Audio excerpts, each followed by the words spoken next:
Good morning, guys, gals, MBs, and YouTube catters. We're fresh on the heels of a brand new set coming out in February, being Burst Protocol, and with it is a brand new archetype that I am positive is going to bring some changes to the current Yu-Gi-Oh metagame, and that archetype being ElvenNotes. So I wanted to take the time to go over how I see ElvenNotes being run in the new format, and how it is synergistic with even pre-established decks like White Forest, and show you some of the amazing things that this deck can do. But before we get to that, if you enjoyed this video or found this video interesting, found this video helpful, comment down below, leave a like, leave a subscribe, all that good YouTube stuff. I don't have a masterclass and I don't put everything behind a paywall, but if you'd like to support the channel or if you have any questions, you can always join the Discord or join me live over on stream at twitch.tv/GrinningNeko. So let's take center stage with ElvenNotes. So ElvenNotes is a spellcaster synchro archetype. So you kind of see where I'm going with this. Each of the main deck monsters are level 6 spellcasters, and they kind of play like Kashtira in a way, where each of them have the ability to special summon themselves from your hand to your center main monster zone. Now this is an inherent special summon. This is not an effective special summon. So like Diabellstar, it doesn't trigger Ash Blossom or a hand trap like that. Each one of them, once they are special summoned or while they're on the field, during your main phase, each of them have an effect as well. And then also during your opponent's turn, each of them have another effect that provides a form of interruption or disruption. So first of all, we have ElvenNotes Lucina.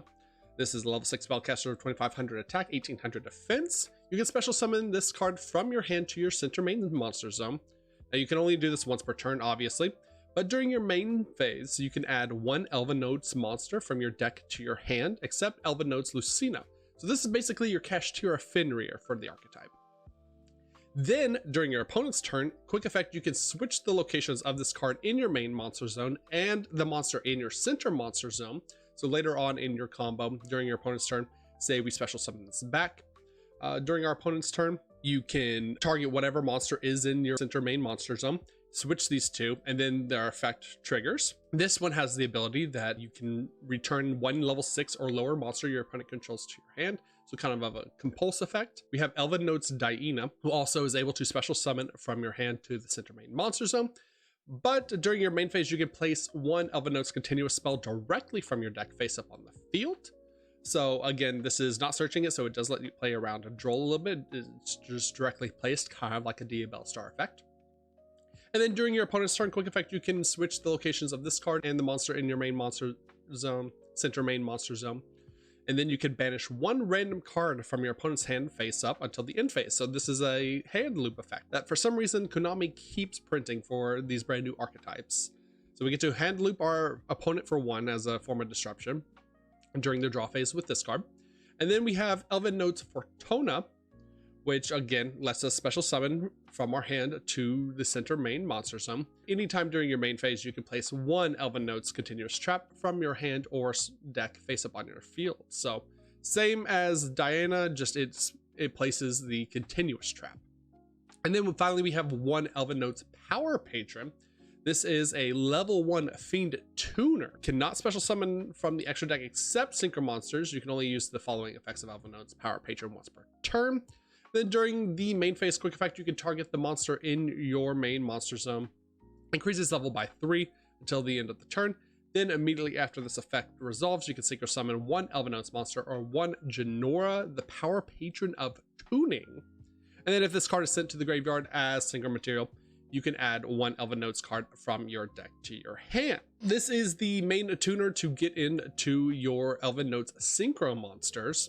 But we can also use our White Forest synchro monsters to get into those as well. Getting to start with your ElvenNotes cards to special summon themselves and trigger their effects, like to add an ElvenNotes monster or to set a ElvenNotes continuous spell, things like that. Diana gives us an immediate spell to send it for our LZ or for our Stellar. They also insulate our White Forest combo, so making a Stellar even better card because we can go our ElvenNotes effects, eat hand traps like Ash Blossom, Imperm, Effect Failure, things like that, so that we can just go Witch of the White Forest, search a Stellar into full White Forest combo afterwards. Then we have the continuous spell that we would be setting off of ElvenNotes Diana. We have ElvenNotes Homecoming Parallelism. The monster in your main monster zone cannot be destroyed by card effects, and you can send one monster from your hand or field to the graveyard, special summon one ElvenNotes monster with a different original attribute from your deck in defense position. Also, you cannot special summon from the extra deck for the rest of this turn except synchro monsters, so there is a lock on that. We have the continuous trap that we are setting off of ElvenNotes Fortuna in ElvenNotes Maddening Rhapsodia. While you have a monster in your center main monster zone, your opponent's monsters cannot attack except to attack that monster. You can send one monster from your hand or field to the graveyard, then target one ElvenNotes monster in your graveyard with a different original attribute. Special summon it, then, if you control a synchro monster, you can negate the effects of one face-up card your opponent controls until the end of this turn. Going full combo with the ElvenNotes, you're typically going to have your Lucina search out your Diana. If you didn't already start Diana in hand, Diana is going to set your Homecoming Parallelism, and then your Homecoming Parallelism later on in your combo, since it does synchro lock you and we want to still have access to like our Hallowed Azamina and our Azamina monsters if possible, we'll have you send our spare cards like say Fuulos or Ash Blossom or anything that's dead in hand, our extra copies of Sylvie, extra copies of LZ, things like that that we don't need. You can also even send Mursili Ago off the field since we're not using it as material, or Diabell Star Black Witch, things like that, to search out your ElvenNotes Fortuna. And your Fortuna is going to set your ElvenNotes Maddening Rhapsodia. And your Maddening Rhapsodia during your opponent's turn is going to send, like, let's say we go full combo, we set up our board. It's going to send like a Diabell's the White Witch, or a card that's already activated, its effect, like a Diabell, Queen of the White Forest, things like that that we don't need. And then special summon one of our ElvenNotes from the grave that we've already used in the previous turn, and be a non-targeting negate for a face-up card. For the rest of the deck, it is a pretty sizable White Forest package. We have the 3 LZs, the 3 Sylvies, obviously the best names. No Rusia, 1 Stellar to play around and draw a little bit better, and then LZ Azamina of the White Forest. Again, you can cut down on this engine quite a bit if you want to play it a little bit more consistently, but if you want to hit your starters, I would still suggest playing 3 LZ, 3 Sylvie, stuff like that. We have 3 of Witch of the White Forest, 3 Wanted, 1 Tales of the White Forest. We have cut down on some of the Sinful Spoils stuff, so no Sinful Spoils of the White Forest, but we are still running the Deception and the Hallowed Azamina, as well as the Philia Diabell, the Cursed Diabell for our Diabell's the White Witch and Diabell Star Vengeance, and Diabell Star Black Witch to set our Sinful Spoils Betrayal Silvera, as well as another form of Disruption. So what we're making with the ElvenNotes, first of all, we have a brand new level 7 Synchro. This is a plant synchro monster. This card's original attack becomes 3,000 while in the center main monster zone. During the main phase though, quick effect, you can special summon 1 level 6 or lower ElvenNotes monster from your hand or graveyard. Then you can decrease the levels of all level 4 or higher monsters currently on the field by 3 until the end of this turn. Also, you cannot special summon from the extra deck for the rest of this turn except for synchro monsters. And then finally, we have the brand new Genora, the Power Patron of Tuning, level 10 synchro monster, 1 tuner plus 2 non-tuner monsters. For this card synchro summon, you can treat 1 monster in your center main monster zone as a tuner. If this card is synchro summoned, you can negate the effects of all face-up monsters your opponent currently controls. Quick effect, you can activate this effect. All monsters your opponent currently controls in the same columns as your ElvenNote monsters cannot be used as material for a fusion, synchro, exes, or link summon until the end of this turn. This card is also very versatile because we can also just make it going first. And with card effects like ElvenNotes Maddening Rhapsodia, that will let us special summon an ElvenNote monster from our graveyard during our opponent's turn as a form of interruption. It kind of doubles or triples up the interruptions even during our opponent's turn for 1 ElvenNotes monster. Because, for example, we'll go, again, let's say ElvenNotes Maddening Rhapsodia to tribute Diabell's the White Witch. Let's summon out Diana, for example. Then ElvenNotes Maddening Rhapsodia will also give us that non-targeting face-up negate. We can use the effect of ElvenNotes Diana to swap it with the monster in our main monster zone to hand rip our opponent. Or if we wanted the Compulse, we could do Lucina. Or with Fortuna, we can bounce a face-up spell or trap. So there's a lot of fun, interesting, layered interaction that this deck does. It not only makes the White Forest interruptions better, It really makes your opponent have to play around the potential of you summoning an ElvenNote from your graveyard and getting that extra layer of disruption. So in the extra deck, we have our normal White Forest names, our Poplar of the White Forest, Resilia, Sinister Soul of the White Forest, Silvera, Wolf Tamer of the White Forest, Black Rose Dragon for going second, since level 7s are pretty easy to make with the ElvenNotes Power Patron and the ElvenNotes main deck monsters, level 6s. One Diabell, Queen of the White Forest. Then we have the ElvenNotes Seraphim Stilizia. And then we have a slew of level 10 monsters, since you're going to be pumping out a lot of level 10s during your combos during your turn. We have Janora, the Power Patron of Tuning, obviously, of course. Chaos Angels, since we can make it either light and dark or a light and light very easily with this deck. We have a Sword Soul Supreme Sovereign Cheng Ying as a form of interruption and form of disruption, especially if we get locked by the field spell and we're locked out of dark monsters. You don't want to overload your extra deck with a ton of dark level 10s. We then also have a Fabled Leviathan. I've actually enjoyed this card a lot. It's another level 10 synchro. And once per turn during the main phase, quick effect, you can tribute any number of Fabled monsters. So basically you tribute itself. And if you do, you take control of that many face-up monsters your opponent controls, but their effects are negated.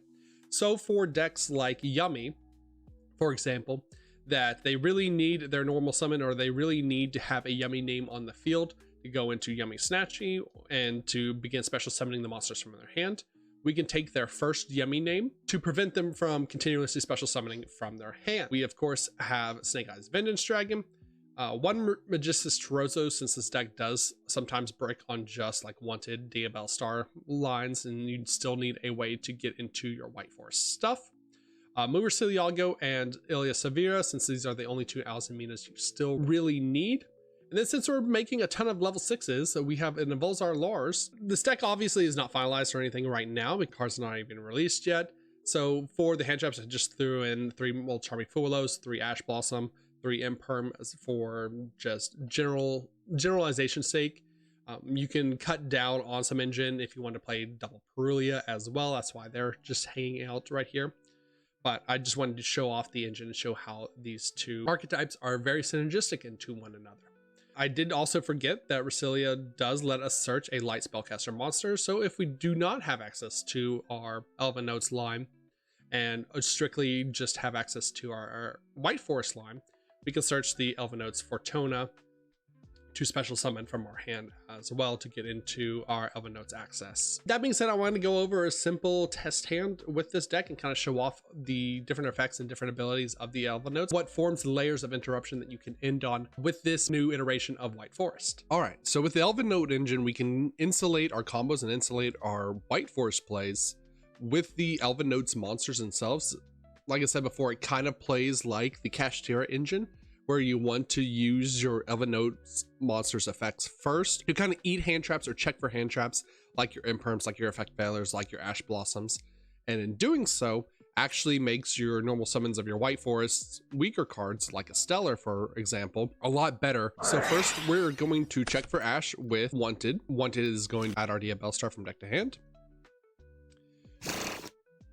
And then we're going to go Lucina first, since we already have access to Fortuna here.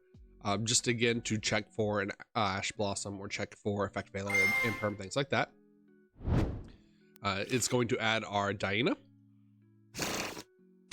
And now we can send that Lucina to the grave to free up that center monster zone to special summon our Diabell Star. Diabell Star is going to set the Deception. Now we can tribute that Diabell Star to add the Hallowed Azamina. You can also use an ElvenNotes here, since we have that freed up center main monster zone. You can just special summon like a Fortuna or a Diana to that main monster zone, get their effect to set either your continuous trap or continuous spell, and then tribute them with the Deception. We'll go Hallowed Azamina here, make our Murcielago. Since we're very light on Sinful Spoils cards, we're just going to add our Sinful Spoils Betrayal Silvera here. And now, since that center monster zone is freed up, we're going to special summon a Diana here. Diana is going to set the ElvenNotes Homecoming Parallelism. So now we have access to the rest of our ElvenNotes names. We can send the Diana or send the Murcielago to special summon any one of our other ElvenNotes from our deck to our field. So if we wanted access to the level 1 tuner, we could do that. If we wanted to make like a level 7, say we were going second, wanted to make a black rose dragon, something like that. But since we already have access toward the Fortuna, we don't need to use this effect yet. Now we can overlay these two, make a Volzar Lars. Since that center main monster zone is freed up, we can special summon the Fortuna. Fortuna will let us set that Rhapsodia. Now we have access to 2 different ElvenNote names if we want to special summon back from the grave. We'll finally go to our White Forest combo here. Stellar is going to normal summon, send that Tails to special summon the Sylvie. Sylvie is going to add a spell or trap, and then Tails is going to reset itself, chain blocking. We'll add the Witch of the White Forest. And also, if you wanted to run, if you had space, you could also run the simple spells of the White Forest as well in this slot to have another search off of the Yugioh, and also off of the Sylvie in case we had to use our normal summon early for like an Stellar or Sylvie, things like that. If we wanted access to be able to special summon one of our typical normal summon monsters. Tails is going to add our Elzet Azamina of the White Forest. We're going to make our level 6, our Rhapsodia. We'll send that Parallelism since we still don't need to use its effect right now. But it's just a free continuous spell to have on the board. And that's going to add us our Elzet. Now a Stellar is going to special summon itself since we sent a spell or trap to activate the effect of a monster. And just to show off the brand new monster, we're going to special summon our Elzet Azamina of the White Forest. And for its effect, because we have a ElvenNotes monster in the center main monster zone, we can use it as a tuner. And to special summon our Genora, the power patron of tuning. Let's get back that hollowed by shuffling back the Elzet Azamina. Now we can go Elzet Azamina, send the Silvera to make the Illa Sylvia. And then we'll banish that wanted, put a card on the bottom to draw a card. And we just drew into another ElvenNotes Homecoming Parallelism. Here, it doesn't really matter because we could also just send the Witch if we wanted to make the level 8. It's just still just a free draw. So pretend this is a blank card. But we'll send it regardless to special summon our Elzet. Now we'll make our 8 with Diabel. We'll get back that Parallelism just in case we want access to another ElvenNotes monster. And we'll activate Witch just to get an Elzet because we can always send the Elzet from our hand with Maddening Rhapsodia or with the Homecoming Parallelism to get any one of our ElvenNote monsters. Except for the light monster, I believe, but we've already had that in the grave. And then we'll special summon our Diabel's the White Witch, send that field spell since we don't need any more. Dump our curse add Philia. Philia add our Diabel's Star Vengeance. And then in case we don't want the Diabel's the White Witch protection, we can shuffle back our Rhapsodia here, special summon back our Sylvie. Make them into the Snake Eyes Vengeance Dragon, and then special summon our Diabel Star Vengeance to end our turn, banishing a spell and a trap. I really love these two archetypes, and I really love how they complement each other. Again, through the White Forest combo, you have access to the ElvenNotes combo and the ElvenNotes line, and through the ElvenNotes spells and traps, special summoning your ElvenNotes monsters from your deck, you have extra spells and traps to send with your White Forest effects. And then also your ElvenNotes, because they don't use your normal summon, they are inherent special summon, like I said multiple times, are basically kind of like Kashtiras in the way. They will eat your opponent's hand traps, your opponents will interact with them, they won't know you're on the White Forest stuff. Lets you set up really powerful boards with a ton of layered interaction going into a brand new format with Burst Protocol. Like I said earlier in the video, if you found this video helpful, if you found this video interesting, if you'd like to see more ElvenNote stuff or ElvenNote White Forest stuff, or more videos in general, like, subscribe, comment down below, all that good YouTube stuff. And let me know what you think about the video. Let me know if you have any questions, comments, concerns. That being said, guys, gals, zombies, and YouTube catters, I hope you enjoyed the video. And as always, good night.